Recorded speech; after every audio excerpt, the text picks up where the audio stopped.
চৈতন্য মহাপ্রভু নদিয়া ডিস্ট্রিক্টের মানুষ ছিলেন, তাই তো? চৈতন্য মহাপ্রভুকে চেনেন? এখানে হাত উঁচু করুন তো। কে কে চেনেন চৈতন্য মহাপ্রভুকে? হাত উঁচু করুন। চৈতন্য মহাপ্রভুকে কে কে চেনেন? যারা চেনেন হাত উঁচু করুন। আচ্ছা আচ্ছা, ঠিক আছে। ওদিকে আচ্ছা, কম বেশি এখানে দেখলাম ম্যাক্সিমাম মানুষ বলছে চৈতন্য মহাপ্রভুকে চেনেন। দেখেছেন? হ্যাঁ, দেখেননি তো? তো যাকে দেখেননি তাকে চিনলেন কি করে? ছবিতে দেখেছেন। ছবিতে দেখেছি চৈতন্য মহাপ্রভুকে, আমরা ছবিতে দেখেছি, তাই তো? একটা ছবি আপনার কাছে ঈশ্বর হয়ে উঠছে, একটা ছবি আপনার কাছে মহাপ্রভু হয়ে উঠছে, একটা ছবি আপনার কাছে প্রেমিক হয়ে উঠছে, খুব ভালো কথা। কিন্তু একটি জীবন্ত সত্তা আপনার কাছে ঈশ্বর হয়ে উঠছে না, এটা বড় কত নিদারুণ কথা। হ্যাঁ, কথা না এটা? জেনে রাখুন, চৈতন্য মহাপ্রভু সেদিন মহাপ্রভু হয়নি নদিয়া ডিস্ট্রিক্টে। যখন তিরোভাব হলো, দেহ অপ্রকট করলেন, মানে ব্রহ্মলীন হলেন, নিজের সত্তা লীন হয়ে গেলেন, বৈষ্ণব আচার্যগণ বলেন। কিন্তু বড় বড় মহাত্মাগণ আবিষ্কার করেছেন চৈতন্য মহাপ্রভুকে মারা হয়েছিল ওড়িয়া দর্শন, অর্থাৎ ওড়িয়ার বৈষ্ণব দর্শনে প্রমাণিত হয়েছে চৈতন্য মহাপ্রভুকে জগন্নাথপুরীতে মারা হয়েছিল, পান্ডারা মেরে ঢুকিয়ে দিয়েছিল। কোথায়? নিখোঁজ, নট ফাউন্ড চৈতন্য মহাপ্রভু। তারপরের থেকে চৈতন্য মহাপ্রভু এই বিশ্বজগতের মহাপ্রভু হয়ে উঠলেন।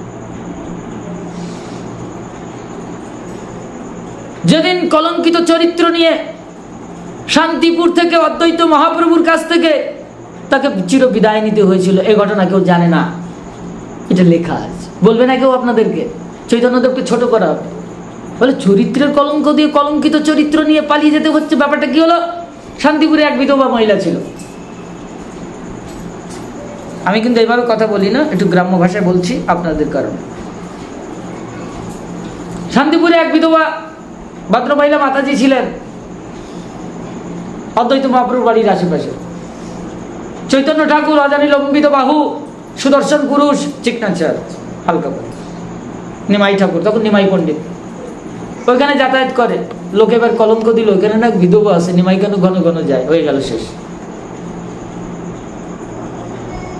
নিমাই এই কারণে যায়, ওই বিধবার কোনো কেউ নেই বলে তোমার জীবনের অসার, তাই সার বস্তু আনতে গেলে তুমি বৃন্দাবনে পালাও, তাই কলঙ্ক দিল। আর ওই বিধবা ওই কলঙ্কিত হয়ে গিয়ে চৈতন্য মহাপ্রভুর সঙ্গে নিয়ে নিমাই ঠাকুরের ওই কলঙ্কে কলঙ্কিত হয়ে গিয়ে নিমাই ঠাকুর কৃপা করে তাকে বৃন্দাবনে বাড়ি যাও ফেলল। কৃষ্ণ তোমার আজ থেকে জগন্নাথ ছাম। নমস্কার, জয় মহাকাল। মহাকাল স্বামীজি মহারাজের প্রবচন শুনছিলেন তো? জাস্ট একটু সময় চেয়ে নিচ্ছি। মহারাজ এই প্রথম পশ্চিমবঙ্গে মহাকাল আশ্রম ও মন্দির নির্মাণ করতে চলেছেন। এই মহৎ যজ্ঞানুষ্ঠানে আপনাদের আর্থিক অনুদান প্রার্থনা করছি। এই মন্দিরটি যোগ, আয়ুর্বেদ, শাস্ত্রীয় সঙ্গীত ও নৃত্য, শিক্ষা, চিকিৎসা, দরিদ্র দুস্থদের সেবা এবং সর্বোপরি আধ্যাত্মিক, বৈদিক, সনাতন ধর্ম ও সংস্কৃতির চর্চার কেন্দ্রস্থান হয়ে উঠবে। এই ভিডিও ডেসক্রিপশন এবং কমেন্ট বক্সে ব্যাংক ডিটেলস, ইউপিআই, ফোনপে, জিপে এবং আমাদের কন্ট্যাক্ট নাম্বার দেওয়া রয়েছে। আপনারা সরাসরি যোগাযোগ করতে পারেন, তাই তো মহারাজ? হ্যাঁ, এই প্রথম ভগবত ইচ্ছায় পশ্চিমবঙ্গ ও উত্তর ভারতে আশ্রম মন্দির নির্মাণ করতে চলেছে। আপনারা আমাদের পাশে থাকুন। জয় মা। জয় মহাকাল। আর নিমাই ঠাকুর এই কলঙ্কে কিঞ্চিত সময়ের জন্য কিঞ্চিত দাগে অঙ্কিত হয়েছিলেন, কলঙ্ক দাগে। সেদিন তাকে ভগবান কেউ বলেনি কেন? সেদিন নিমাই ঠাকুরকে কেন মহাপ্রভু বলে পুজো করেনি? সেদিন কেন চারিত্রিক মহিলার চরিত্র নিয়ে কলঙ্ক দিয়েছিল? এ বাবা, আজকে এখন ছবিকে পুজো করছি, ভগবান একদিনে হয় না। ভগবান হয় না, ভগবান হতে হয়। তাই বুদ্ধ, রামকৃষ্ণ, বিবেকানন্দ, চৈতন্য মহাপ্রভু, জিসাস ক্রাইস্ট, দুনিয়াতে যত বড় বড় মহাপুরুষ এসেছে আদি শঙ্করাচার্য থেকে, তারা ভগবান কেউ বলে পূজিত হয়নি। তাদেরকে মৃত্যুর বডিটাকে নিয়ে তাকে লাশ নিয়ে টানাটানি হয়েছিল আদি শঙ্করাচার্য। ওই যে সম্প্রদায়ের ভেতরে চৈতন্য মহাপ্রভু এই সন্ন্যাস নিয়েছিলেন, ভারতীয় সম্প্রদায়ের ভেতর থেকে, সেই শঙ্করাচার্য সম্প্রদায়, সেই শঙ্করাচার্য, সেই আদি শঙ্করাচার্য, তার যখন দেহ রেখলেন তার বডি নিয়ে টানাটানি হচ্ছে, বুঝুন এইবার ঠেলা।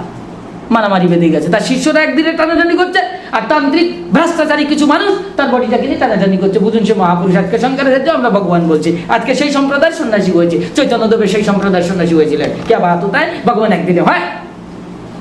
তাই জীবন্ত ঈশ্বরকে দেখে যারা ঈশ্বর মনে করতে পারেনি, তাদের এটা চরম অজ্ঞানতা। কিন্তু এই অজ্ঞানতা সৃষ্টির অনাদিকাল থেকে চলে এসেছে। সৃষ্টির অনাদিকাল থেকে চলে এসেছে। প্রহ্লাদ মহারাজের বাবা হিরণ্যকশিপু, প্রহ্লাদ মহারাজ 5 বছরের বাচ্চা, 7 বছরের বাচ্চা, অলৌকিক অনেক কিছু দেখিয়ে দিচ্ছে। পাগলা হাতির কাছে যাচ্ছে, পাগলা হাতি তাকে কিছু করতে পারছে না। বিষাক্ত সাপ তাকে দংশন করতে পারছে না। তারপরে হিরণ্যকশিপু প্রহ্লাদ মহারাজকে মেনে নিতে পারছে না, তাকে হত্যা করার পরিকল্পনা করলেন। যখন নারায়ণ প্রকট হলেন তবু মানতে পারে না। হিরণ্যকশিপু বড় সাধক তপস্বী ছিলেন। দুর্যোধনকে দেখেছিলেন কৃষ্ণ, দেখো আমি কৃষ্ণ, আমি সব, তোমার ভেতরে আমি আছি, আমার ভেতরে তুমি আছো, আমি সব। দুর্যোধন বলেছিল এসব মানি টানি না, যুদ্ধ করব, পাণ্ডবদেরকে পরাজিত করব, রাজ্য আমার চাই। কৃষ্ণ কোথাকার কে রে ভগবান? মানেনি তো। তাহলে ভগবান একদিনে হয় না। তাই বললাম, চৈতন্য মহাপ্রভুকে কারা চেনেন আর কে দেখেছেন? বাস্তব সত্য এটাই হচ্ছে আমাদের ভারতীয় সনাতন, হিন্দু বলুন, সনাতন ধর্ম বলুন, এই সনাতন ভারতীয় মানুষ যারা, তারা আমরা এই প্রবাদে বিশ্বাসী যে একটা ফটো ভগবান হয়ে ওঠে। বাস্তবটা একটা বিগ্রহ, একটা প্রতিমা ভগবান হয়ে ওঠে। এটা হিন্দু সনাতন ধর্ম, সনাতন কি বাবা এটা দেখাতে পারে। অন্য সম্প্রদায়ের মানুষ কি বলে? বিগ্রহের কাছে গিয়ে তারা কি মাথা নত করতে চায় না, বলে বিগ্রহ একটা পাথর কি করে ভগবান হয়? আমাদের ভারতবর্ষে যোগী ঋষিরা পাথরকে ভগবানকে ভগবান বানিয়ে দিয়েছে, পাথর ভগবানকে ভগবান বানিয়ে দিয়েছে। আমি পাথর ভগবানের পুজো করি না, আমি জীবন্ত ভগবানের পুজো করি। আমি স্বামী মহাকাল মহারাজ। এটা আরেকটা উন্নত দশা, এটা আরেকটা উন্নত দশা। শুধু ফটো নয়, শুধু ছবি নয়। তুমি কি শুধু ছবি? রবি ঠাকুর বলছেন তুমি কি শুধু ছবি? কেবার কত সুন্দর দর্শন। তাই আজকের একটি বাচ্চাকে যদি সঠিকভাবে মানুষ করতে হয়, তাহলে ছোট্টবেলা থেকে প্রত্যেকটি অক্ষরে অক্ষরে অনুশীলন করতে হবে। একে চন্দ্র, দুয়ে পক্ষ, তিনে নেত্র, চারি বেদ, পঞ্চবান। এখান থেকে ঈশ্বরের পদযাত্রা। চৈতন্য মহাপ্রভুর মৃত্যুর পরে, রামকৃষ্ণ মৃত্যুর পরে এরা ভগবান হয়েছেন, সবই ঠিক আছে। কিন্তু আমাদের আধ্যাত্মিক ধর্মীয় পদযাত্রা এই ছোট্ট অবস্থা থেকে তৈরি হয়ে গেছে। এখানে তোমাকে ধ্যান দিতে হবে। এখান থেকে যদি সত্যি ধ্যান দিতে পারো, ছোট ছোট্ট ছোট্ট ছোট্ট তোমার শৈশবের থেকে, ভূমিষ্ঠ অবস্থা থেকে, ভ্রূণ থেকে, ফিটাস থেকে, জাইগোট থেকে, অর্থাৎ গর্ভাবস্থা থেকে তুমি যদি গুরুত্ব দিতে পারো, পুংসবন থেকে গুরুত্ব দিতে পারো, তাহলে তুমি ঈশ্বরকে জীবন্ত দেখতে পাবে, শুধু ফটোতে নয়। তুমি যেদিকে তাকাবে, ওই গুটি পোকা, ওই রেশম পোকা, অমুক পোকা, তমুক পোকার ভেতরে তুমি দেখতে পাবে যে তোমার ঈশ্বর রূপে তোমার শরীরে জড়িয়ে আছে। কে বাত, তখন প্রেম আলিঙ্গন হবে। এই হচ্ছে অ্যাবসলিউট নদিয়ার চৈতন্য, অর্থাৎ চিরো কনসিয়াসনেস, অ্যাবসলিউট কনসিয়াসনেস। চৈতন্য কোনো নদিয়ার কোনো একটি ব্যক্তিগত পার্সন বা পুরুষ, এরকম ব্যক্তি নয়। এই দৃষ্টিকোণ থেকে যদি চৈতন্যকে কেউ না দেখেছে, তাহলে সে চৈতন্যকে দেখেও সে কিছু লাভ করতে পারেনি। যদিও কোনো মহাপুরুষকে সচক্ষে দর্শন করা মানে তার জীবন ধন্য। কোন সাধুকে উৎকৃষ্ট বা এই নিকৃষ্ট চোখে যেভাবে তুমি দর্শন করো না কেন, তোমার চোখ শাশ্বত সত্য, সার্থকতা লাভ করবে। সাধুসঙ্গ বড় কঠিন বাবা। এই চৈতন্য মহাপ্রভু নদিয়া ডিস্ট্রিক্টের মানুষ, ছেলে, তিনি বলছেন সাধুসঙ্গ, সাধুসঙ্গ সর্বশাস্ত্রে কয়।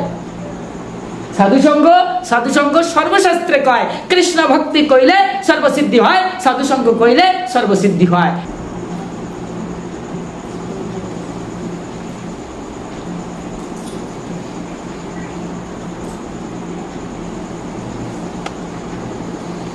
প্রত্যেক পরিবার, এই জন্য আমি এখানে প্রথমে এসে একটি বাক্য প্রয়োগ করেছিলাম, খেয়াল করবেন। এটাকে যৌথ পরিবার আপনারা যেভাবে বলেন এটা যৌথ পরিবার, আমি কিন্তু এইভাবে বলিনি। আমি দেখেছি তোমাদের সঙ্গে একে অপরের হয়তো ভিন্ন ভিন্নভাবে একই ঘরে রয়েছে, কিন্তু ভিন্ন ফ্যামিলি হতে পারে, কিন্তু তোমরা একে অপরের সাথে যেভাবে মিলেমিশে তোমাদের ভেতরের যে এটা দেখছি, ওইটা দেখে বললাম তোমরা যৌথ, মানে মিলেমিশে আছো। বাহ বাহ বাহ। একই ঘরে থাকা মানেই কিন্তু যৌথ নয়। প্রত্যেকের হৃদয়ের সাথে মিলেমিশে থাকার নামই হচ্ছে সত্যিকারের যৌথতা, একত্বতা, যৌথ পরিবার। কারণ শাস্ত্র বলছে বাসুদাইব কুটুম্বকম, এই বিশ্ব জগৎ তোমার একটি পরিবার। এই সমগ্র বিশ্ব একটি পরিবার, একটা সংসার। তাহলে তুমি কি আমার পর, আমি কি তোমার পর? বাবার বড় কঠিন বিষয়। এইখান থেকে চৈতন্যকে দর্শন করতে হবে। কোথা থেকে? এই জন্য আমি জিজ্ঞেস করলাম যে চৈতন্য মহাপ্রভুকে কারা দেখেছেন। এইখান থেকে চৈতন্যকে যার দর্শন হয়েছে সে বলতে পারবে, হ্যাঁ আমি চৈতন্য দেখেছি, I have seen the dimension of consciousness. তার দেখা সাধ্য, তাকে দেখা যায়, এটা বাস্তব। উনি বিষ্ণুর অবতার, কৃষ্ণের অবতার, যাই বলুন, উনি দেখা যায়, দেখা যায়।